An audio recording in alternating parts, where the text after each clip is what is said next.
बाकी जो simple L R था XL upon R, simple C R था एक्ससी अपॉन आर, सॉरी हाँ XL upon R, XC upon R, और इधर XL not upon R, XC not upon R, या फिर ओमेगा नॉट अपॉन बीटा, या फिर 1 upon R under del by, जैसा भी याद है, सबसे फॉर्मूला एक ही बनेगा। 10 by 25 upon 100 यानी 1 by 250, 1 by 250।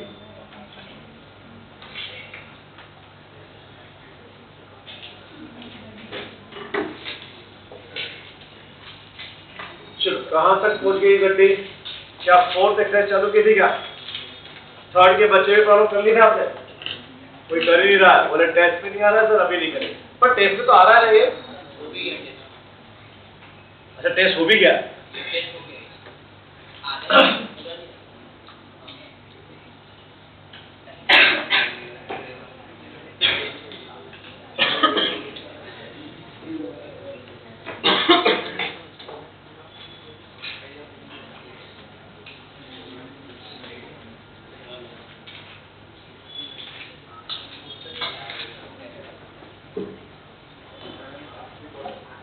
आपने उसे ऐसे कर डाला ना?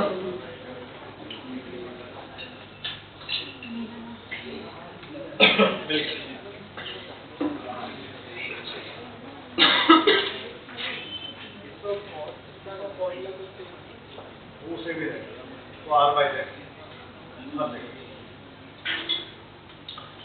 पावर वेक्टर सभी जगह क्या है? आर बाय जेड, भले वो एल आर हो या सी आर हो या एल सी आर हो, एवरीवेयर आर बाय जेड।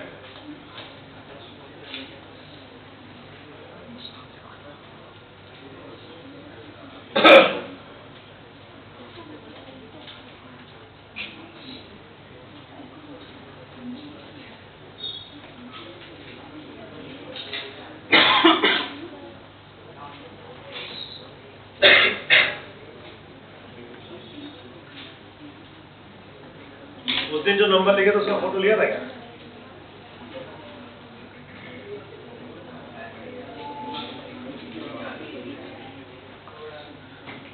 हाँ तो उसमें 21 के बाद 23, 37, 50 आप लोगों ने कर लिए थे, 50 था, फिर उसके बाद 4 और थे वो नहीं किए, 56, 59, 72,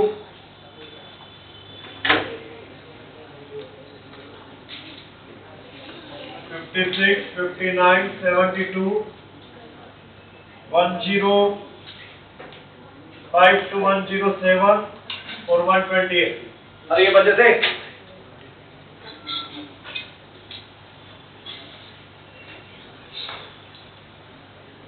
अरे अभी करो स्टार्ट जल्दी।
हाँ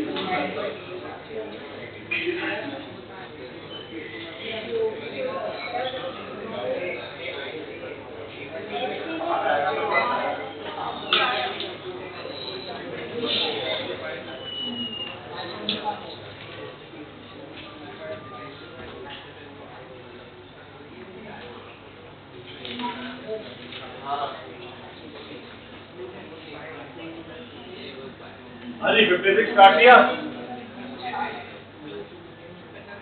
अरे 56 काटना है। 56 1, 56 2, 56 3 सोल्ड।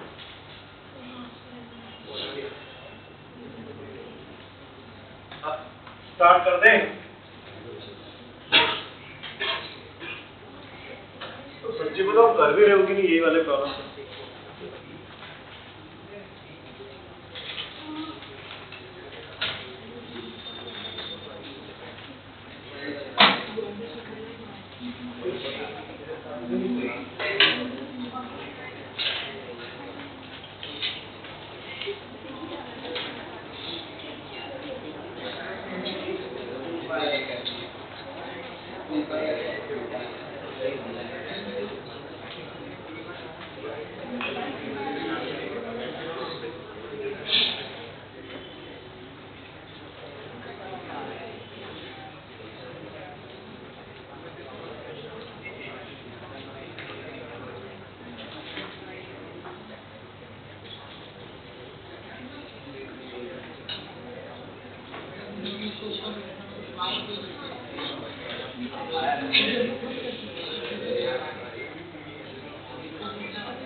क्यों अटके हुए हो? सारे वोल्ट मीटर्स लगे हुए हैं, उसकी रीडिंग बताना है। Voltage drop across R, across C, across L.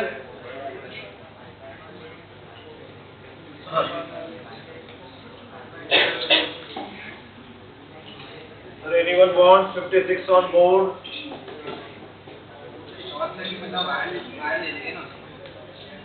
कौन शॉर्ट सर्किट? कहाँ लिखा है?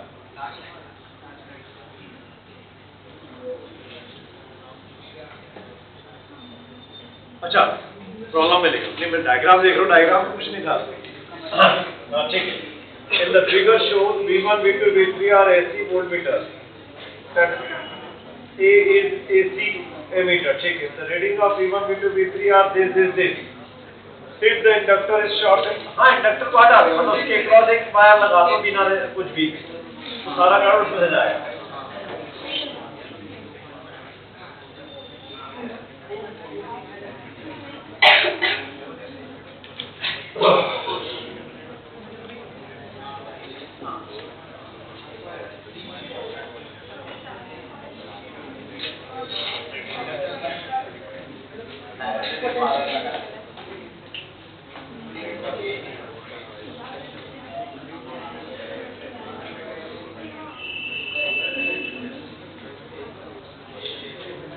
P9 पे जाओ।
56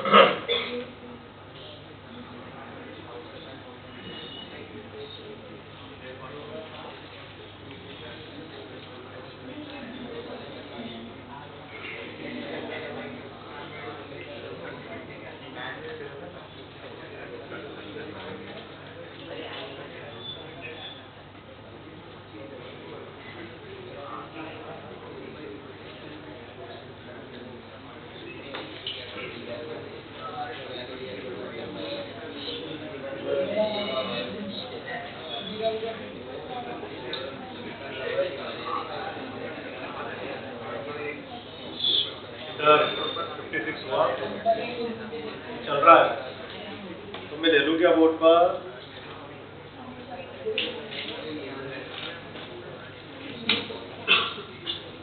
उधर पीछे 56 हुआ, बोर्ड पे लेना है।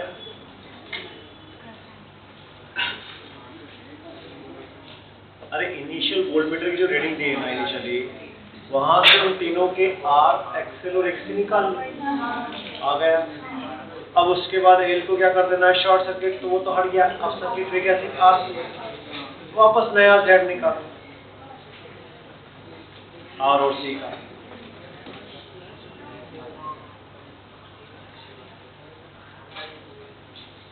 √R² plus XC²।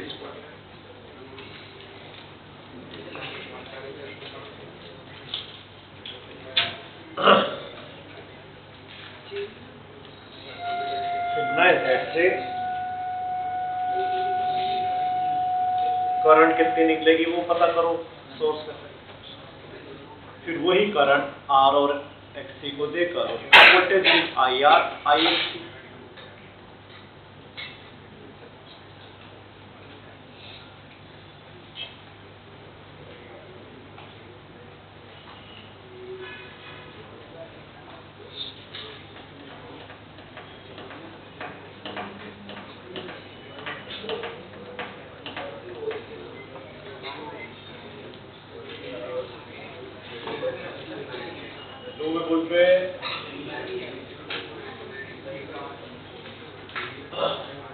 पहले मुझे बता दो क्या क्या है, आर, एक्स, 5 ओम, 10 ओम, ये भी बता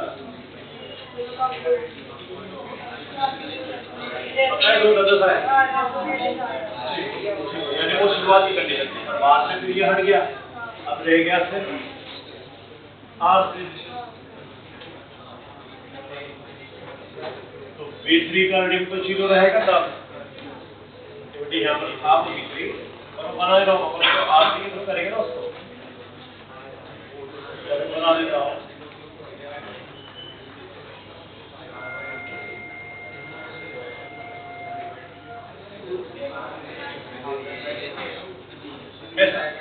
और ये इधर भी क्या हो जाएगा, ऐसा सर्किट हो जाएगा, तो ये बन गया आपसे सर्किट। आर तब भी 5 ही रहेगा, एक्सी तब भी 10 ओम ही रहेगा क्योंकि सोर्स तो वही है, फ्रीक्वेंसी वही है 50 हर्ट्ज की। तो अब नई रीडिंग पूछी है, तो पहले पता करो कि यहाँ से आरएमएस करंट निकलेगी कितनी, तो VRMS अपॉन Z। VRMS कितना था, net voltage, RMS voltage circuit का। अच्छा तो शुरू वाले से निकालो। शुरू वाले स्टार्टिंग में जब तीनों थे तब तीनों में वोल्टमीटर की करंट वैल्यू क्या थी, V8R था 10 वोल्ट, V8L था 20 और V8C भी 20 था। तो VRMS कितना हो जाएगा, √VR² प्लस 0² ही रहेगा। यानी VRMS सर्किट का सोर्स का जो भी था वो 10 वोल्ट था, यानी 10/Z, 10 और 5 का Z कितना आएगा, √100 प्लस 25 125, यानी 5√5 यानी 2/√5। ये आरएमएस करंट हो गया। तो आरएमएस करंट जब यहाँ से निकल के इस पे आएगा तो यहाँ कितना वोल्टेज ड्रॉप कर देगा, इसका नाम रखा था V1, तो V1 की रीडिंग क्या आ जाएगी into 5 2√5। ऐसे V2 की रीडिंग आ जाएगी, ये वाला है ना, ये 2/√5 into 10, 5 into 2 4√5। तो ये हो जाएंगे V1 और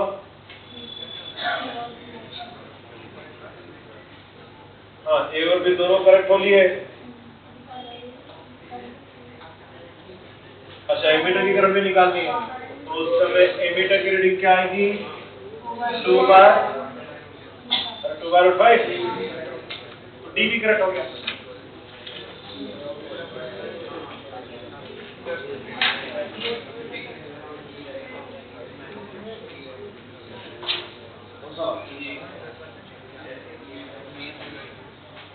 इसको भी डाल दो।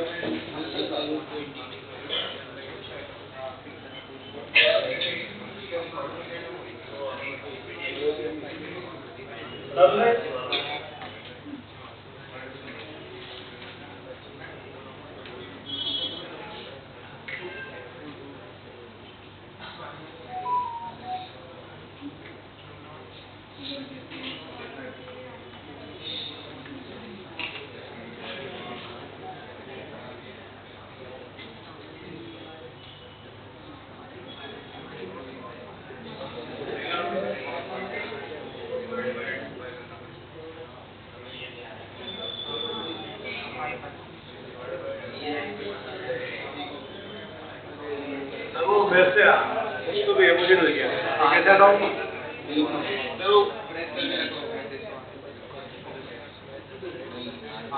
पता नहीं होगा।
एक बात इसको 59 क्वेश्चन देखा सबने, ध्यान रखो अपन ने जो बैंडविड्थ लिखी ना R/L वो कौन से बैंड की है, जब ग्राफ ओमेगा के साथ है, चेक करो ना ग्राफ ओमेगा के साथ लिया मैंने।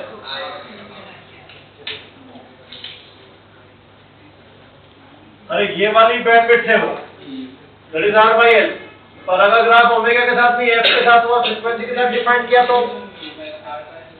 R/2πL होगा। नहीं समझ में आई? R by 2 pi L will be the bandwidth of IF graph. R by L will be the bandwidth of I omega graph. कोई दिक्कत? तो 59 पे वही चीज हो रही है। अरे सबने नोट किया उसको कॉपी में भी नोट करो, नोट्स में भी, नोट्स कॉपी के वहां पर जहां तुमने आई ओमेगा ग्राफ बना के लिखा था उसी के साइड में देखो छोटा सा ऐसा ही बना दो। अगर आई एफ ग्राफ होता तो फिर ये जो बैंडविड्थ होती है उस बैंडविड्थ का वैल्यू होगा R by 2 pi L. I omega graph है तो उस समय जो बैंडविड्थ है that is R by L.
True power के नाम से क्वेश्चन बना रहा है तो यानी जहां पर एक्चुअली पावर खर्च हुई है हीट के फॉर्म में, अब हीट के फॉर्म में कहाँ खर्च होगी?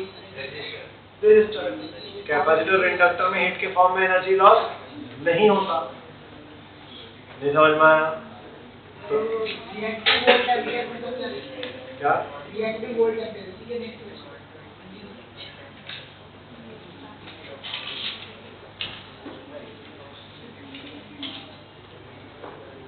भाई सर्किट कौन सा है? ये LR है तो रिएक्टेंस किस में से मिलेगा? इंडक्टर से। तो वो उसकी पावर जो रिएक्टेंट पावर, रिएक्टेंस वालों की पावर, ट्रू पावर हीट वालों की पावर, जहां हीट के फॉर्म एनर्जी लॉस हो, एवरेज पावर पूरे सर्किट की। तो अपन एक्सेल का निकालते, एक्सी का निकालते, पावर में तब भी समेशन ही होगा, पावर ऐड होगा। सब लोगों ने सुना क्या पूछा इसमें? अच्छा अभी वहां तक पहुंचे नहीं गए सब लोग? 105, 106। तो ये बोल रहा है कि सर ट्रू पावर और रिएक्टेंट पावर का मतलब क्या है? तो ट्रू पावर मतलब जहां हीट के फॉर्म में लॉस होगा दैट इज आर, तो आई स्क्वायर आर, और रिएक्टेंट पावर मतलब जहां रिएक्टेंस होता है तो वो आई स्क्वायर एक्स एल। पर ये बोल रहा है कि अगर सर एल भी होता और सी भी होता तो हम दोनों की रिएक्टेंस पावर निकालते हैं अलग अलग और पावर ऐड ही करेंगे। आई स्क्वायर एक्सएल भी होगा, आई स्क्वायर एक्ससी भी होगा, दोनों का addition with total reactant power जो हीट के फॉर्म में एक्चुअली लॉस हो रहा है। नहीं वो एवरेज पावर है, तो सर्किट का एवरेज पावर है ना।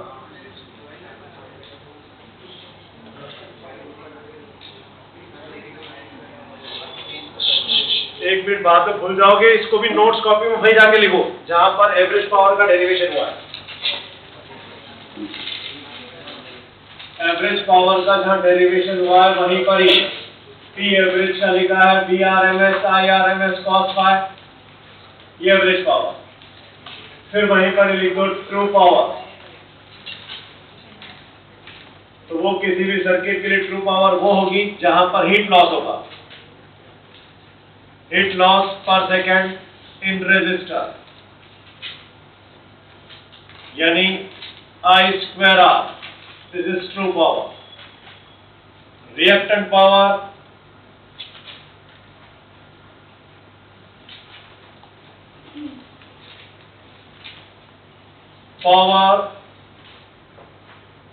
against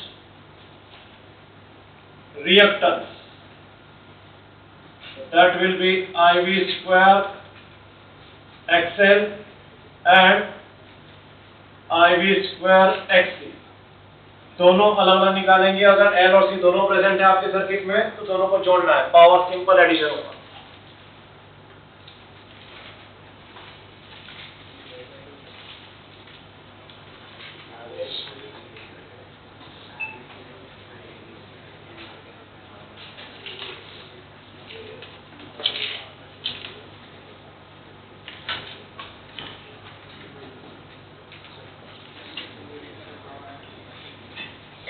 इधर 59 हो गया ना सबका.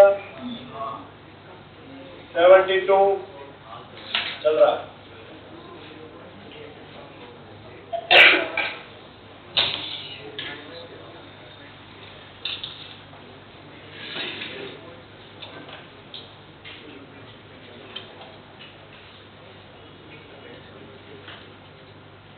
यहाँ अब 115 111 to 115 भी ले लो.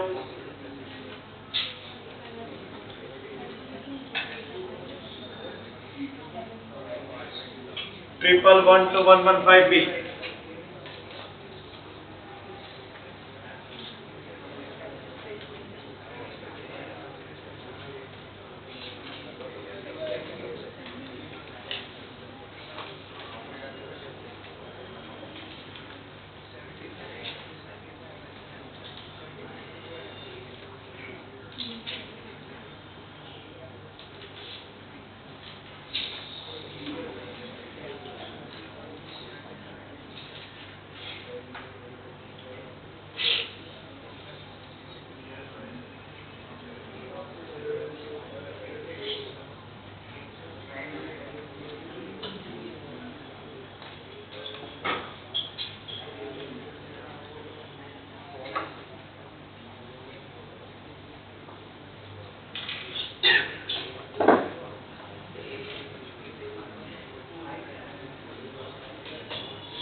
और पहले वो ले लो. एक डाउट हो रहा है. एक पिक्चर हो देख लो सब लोग.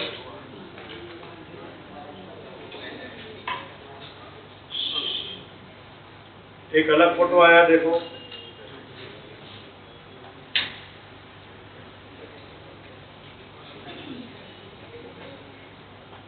it is the fix shown in the figure, RDI, CDI, and the phase difference between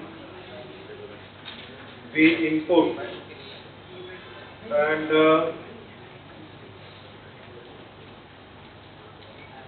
VB minus VA is 90. The input frequency is 10 power x. Hello, उधर CR दोनों ही CR सर्किट है ना? हाँ, दोनों एक ही CR है, दोनों के लिए R भी सेम लोड, दोनों के लिए C भी सेम लोड, अलग अलग नहीं है।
पॉइंट में बता दिया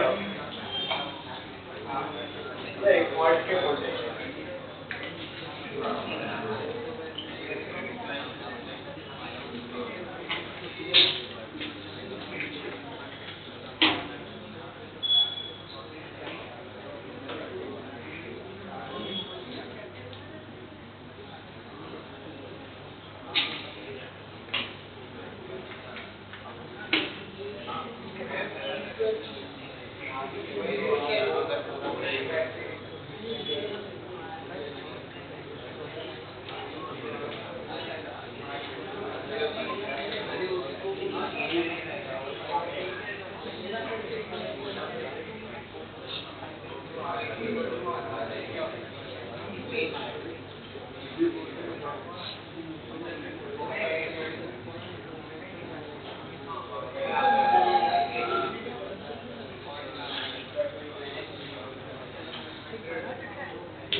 I2 नाम दे दो, यहाँ I1। मैग्नीट्यूड में I2 और I1 सेम ही होगी, क्योंकि जो वैल्यूज है C और R की वो सेम है C और R की, तो मैग्नीट्यूड सेम रहेगी, पर अभी नेमिंग कर दिया मैंने। इस पॉइंट का नाम C, इस पॉइंट का नाम D, तो अपन कह सकते हैं BC माइनस BB यहाँ से will be equal to I2 into XC। Same way BC minus DA will be equal to I1 into R, और R1 जो है, तो दोनों को सब्ट्रैक्ट किया, BC कर गया, तो BA minus BB का वैल्यू बना I1 I2 net RMS current ये दोनों आपकी, तो कॉमन ले लेते हैं XC माइनस R। अब वो बोल रहे हैं कि जो नेट वोल्टेज था वो इन दोनों पॉइंट के साथ कितने का फेज बना रहा है, 90 का बना रहा है। तो इसका मतलब अगर वो उसके साथ 90 बना रहा है तो कंडीशन किस पे पॉसिबल होगी,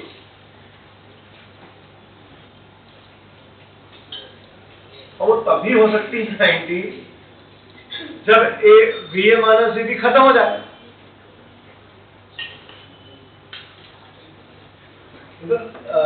VA माइनस VB पॉइंट के साथ 90 कैसे बनाएगा फिर, R और BC तो ऐसे रहेंगे ना सारे, VR1 VR2 BC1 BC2 सब इधर ही आएंगे।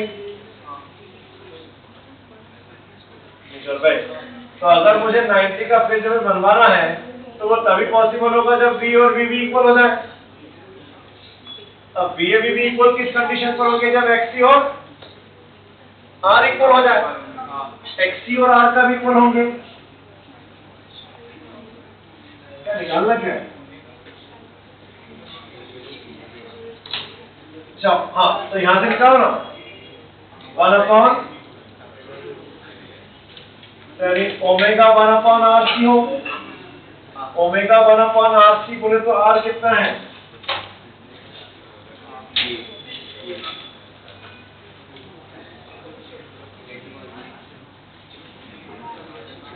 R कितना है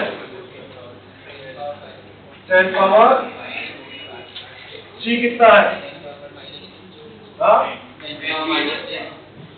10 पावर माइनस C को कितना होगा